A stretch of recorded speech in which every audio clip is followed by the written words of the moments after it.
Hi my families எல்லோரும் எப்படி இருக்கீங்க? எல்லாருமே நல்லா இருக்கணும்னு கடவுள்கிட்ட வேண்டிக்கிறேன். ಸಮಸ್ಯೆಗೆ ಹೋಗಿದ್ದೆ నాకు ಸಮಸ್ಯೆಗೆ ಎಂತಂತೆ ಎಂತಾಸಕ್ಕೋಸ್ಕರದಂತ இன்றைக்கி என்ன வீட்டை பார்க்க போகிறோம் அப்படின்னா, இன்றைக்கி வந்து டே vlog தான் ஷூட் பண்ண போகிறேன். இப்போ தான் நீங்கள் என்னோடய சேனலில் பார்க்குறீங்க அப்படின்னா please like and share subscribe பண்ணிட்டு பாருங்கள். நிறைய பேர் நிறைய டவுட் கேட்டுக்கிட்டே இருக்கீங்க. தமிழ்நாடு வந்து எப்போ போகிறீங்க எப்படி போகிறீங்க அப்படின்னு சொல்லிட்டு ஜனவரி 2 ரீச் ஆகுறது வந்து ஜனவரி 3 தான் போகும், மதியம் 12 மணிக்கு. ஓகேங்களா? அதுவும் இல்லாமல் ஒரு சிஸ்டர் வந்து டவுட் கேட்டிருந்தாங்க. யாருமே இந்த டவுட் கேட்டதே கிடையாது. நீங்கள் போயிட்டீங்க அப்படின்னா அப்பா வந்து எப்படி சாப்பிடுவாங்க அப்படின்னு சொல்லிட்டு அந்த அக்கா கரெக்டான பதில் கேட்டிருக்காங்க. இதையும் நான் சொல்கிறத மறந்துட்டேன். இப்போது அண்ணா வந்ததே வந்து எங்களுக்காக மட்டும்தான். ஏன்னா நாங்கள் வந்து தமிழ்நாட்டுக்கு போகிறோம் அப்படின்னு சொல்லிட்டு அவங்க வந்திருக்காங்க. அவங்க இருந்தால் தான் வந்து எங்களுக்கு கொஞ்சம் நிம்மதியாக தைரியமாக இருக்கும். அப்பாவெல்லாம் நம்பிட்டெல்லாம் விட்டுட்டு போக முடியாது. ஏன்னா அப்பா வந்து யார் என்ன சொன்னாலும் அதுக்கேற்ற மாதிரி தான் இருப்பார். அவருக்கு அந்தளவுக்கு மெச்சூர் இருக்காது. ஸோ யாராவது ஏதாவது சொன்னால் கூட அப்படியா அப்படின்னு சொல்லிட்டு வீட்டுக்குள்ளே கூப்பிட்டு வந்து வீட்டில் இருக்கிற பொருளெல்லாம் எடுத்துன்னு போயிடுவாங்க. அந்த மாதிரி தான் அப்பா. யாருக்கும் வந்து இவங்க இப்படி தான் அப்படின்னு சொல்ல மாட்டார். எல்லாருக்குமே வந்து சண்டை போட்டாலும் திருப்பி அவங்ககிட்டயே போய் பேசிட்டு வர அந்த மாதிரி. ஸோ எல்லா டைம்லேயும் அப்படி இருந்தாலும் ரொம்ப வந்து ஆபத்து தான். அதனால் அப்பா சாப்பாடு பண்ணுறது அது எல்லாமே வந்து அண்ணா இருக்காங்க. அண்ணாவுக்கு வந்து சமைக்க தெரியும். அண்ணா வந்து சமைக்கிறதுனால அவரே வந்து சொல்லியிருந்தார், நாங்கள் பார்த்துக்குறோம், நீங்கள் கிளம்புங்க அப்படின்னு சொல்லிவிட்டு அண்ணா வந்து ஓகே சொன்னதுனால தான் டிக்கெட் வந்து கன்ஃபார்மே ஆச்சு. அண்ணா ஓகே சொல்லாமல் இருந்தால் கண்டிப்பாக என்னால் வர முடியாமல் போயிருக்கும். ஏன்னா நான் தனியாக வரேன்னா என் ஹஸ்பண்ட் விட்டுருக்க மாட்டார்.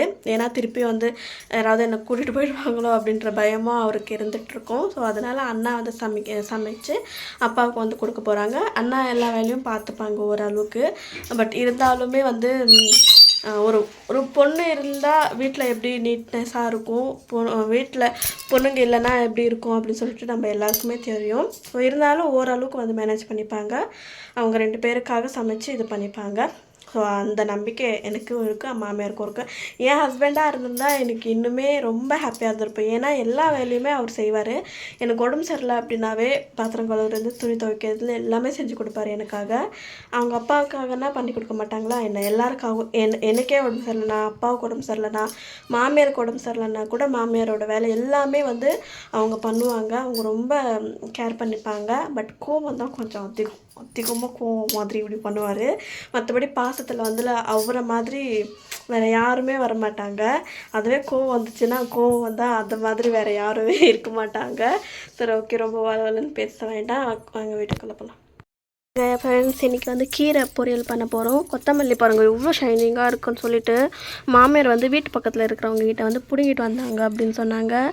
இது வந்து தண்டு கீரை பார்த்திங்களா. மாமியார் வந்து கலர் போட்டுட்டு வாஷ் பண்ணிகிட்ருக்காங்க.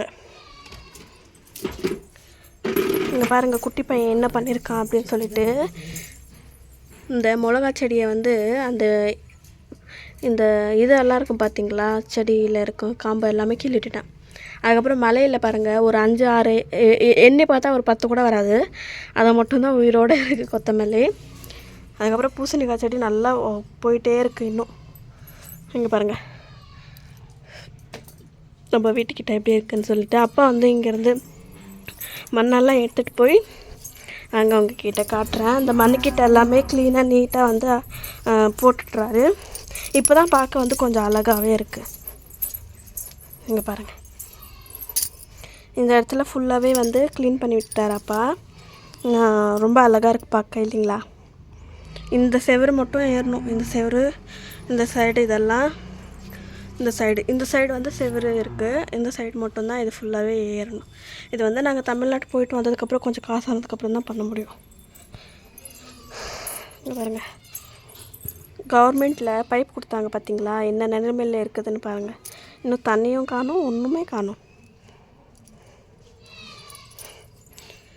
இங்கே பாருங்கள், யாருமே இல்லை இப்போதைக்கு.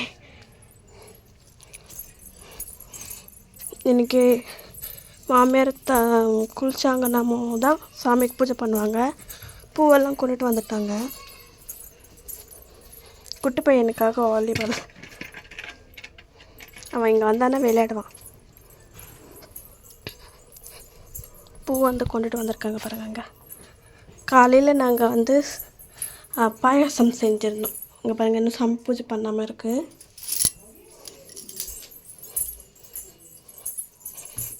பாயாசம்னா வெறும் பால் போட்டு சர்க்கரை போட்டு பாயாசம் பண்ணுற மாதிரி, அவ்வளோதான். இன்றைக்கி தண்ணி சாப்பாடு வந்து கொஞ்சம் கம்மியாக இருக்குது, மாமியாருக்கு மட்டும். இன்றைக்கி சமைக்கணும், கீரை பொரியல், அதுக்கப்புறம் வந்து சாப்பாடு வந்து மாமியார் வந்து அடுப்பு பற்ற வச்சுட்டாங்க. காட்டுறேன்.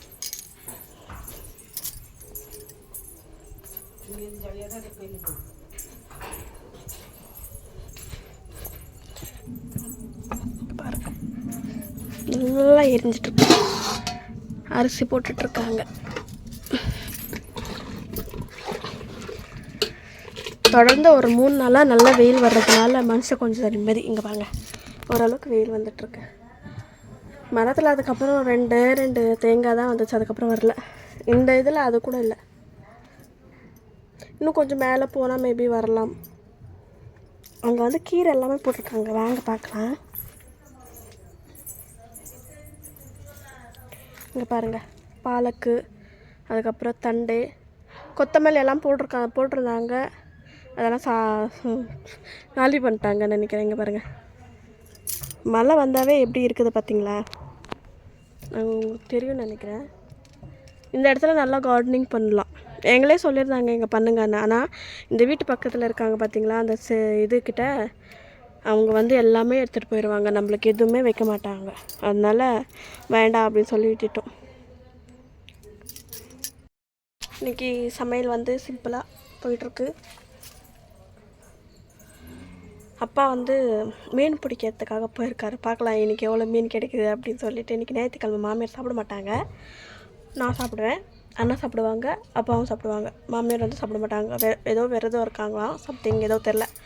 அவங்கக்கிட்ட நானும் சொல்லி பார்த்துட்டேன், ஞாயிற்றுக்கிழமை தான் ஒரு நாள் தான் ஃப்ரீயாக இருக்குது, ஏன் மாமி இப்படி பண்ணுறீங்க அப்படின்னு சொல்லிட்டு. ஒரு ஆள் சாப்பிட்ல அப்படின்னா சத்தியமாக நம்ம கொண்டு வந்து சாப்பிட்றதுக்கு நல்லாவே இருக்காது. அதுலேயும் முக்கியமாக மாமியார் சாப்பிட்லன்னா ரொம்ப கொஞ்சம் கஷ்டமாக இருக்கும். புதன்கிழமை அந்த மாதிரி எடுத்துகிட்டு வந்தால் கூட நல்லா இருந்திருக்கும். சரி, இன்றைக்கி அப்பா வந்து சாப்பிட்ணும் அப்படின்னு சொல்கிறதுனால போயிருக்காரு. போய் பிடிச்சிட்டு வந்ததுக்கப்புறம் நான் உங்ககிட்ட காட்டுறேன் எவ்வளோ மீன் கொண்டுட்டு வந்திருக்காங்க என்ன ஏதுன்னு சொல்லிட்டு. அதாவது சமையலெல்லாம் முடிச்சதுக்கப்புறம் நம்ம பார்க்கலாம். க்ளீன் பண்ணியாச்சு. அப்பா வந்து மீன் பிடிச்சிட்டு வந்துட்டாங்க. இப்போ அண்ணா தான் எடுத்துகிட்டு வந்து கொடுத்தாங்க. இங்கே பாருங்கள், இங்கேயே பாருங்கள், குட்டி குட்டி மீன் எவ்வளோ. ஆனால் இது சாப்பிட்டா ரொம்ப வந்து ஹெல்த்துக்கு நல்லதுன்னு டாக்டரே சொல்லுவாங்க. அலர்ஜி இருக்கிறவங்க, அந்த மாதிரி ஹீமோக்ளோபின் கம்மியாக இருக்கிறவங்க. இங்கே பாருங்கள் எவ்வளோ அழகாக இருக்குன்னு. இது ஒன்று மட்டும்தான் உயிரோடவே இருக்குது. இது எல்லாமே குட்டி குட்டி மீன்ஸ். இது வந்து என்ன மீனுன்னு நீங்களே எனக்கு கமெண்ட் பண்ணி சொல்லுங்களேன் ப்ளீஸ். எனக்கு இந்த மீனை பேர் எனக்கு என்ன தெரியல, கேட்லக்குன்னு சொல்லுவாங்க, அப்படி அது மாதிரியே தான் இருக்குது. ஆனால் இதோட இது பாருங்கள், கொஞ்சம் ரெட்டிஷாக கோல்டு கலரில் இருக்குது, தெரியுதுங்களா உங்களுக்கு? ஷைனிங் கலர் மீன் மாதிரி. ஆனால் இது வேறு மீன் இங்கே இருக்கிறது. இங்கே பாருங்கள், குட்டி மீன். இன்றைக்கின்னு பார்த்து கம்மியாக தான் மீன் வந்திருக்கு. ஓகே, இதை வந்து க்ளீன் பண்ணிட்டு மாமியார்.